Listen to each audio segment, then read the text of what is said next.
a gente não tem como ver a garota. Aí ela vê pra mim, eu falo, a prioridade dela. Tudo bem, concordo com você, é bem. A prioridade dela. Mas você está entendendo? Por que ela não veio aqui 4 horas da tarde, 5 horas, meio-dia, tem que aqui, esse hora que acaba o culto?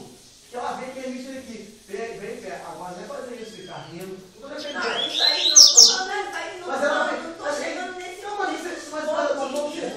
Eu tô falando no ponto de vir aqui. Pô, você tá. Mas ela que é a mãe dela vai trazer ela, entendeu? Ainda mais que ela tem. Eu acho que ela não tem que assistir culto nenhum aqui. Se um dia ela não considera como pastora, a gente consegue como crente vai assistir culto aqui. Mas aí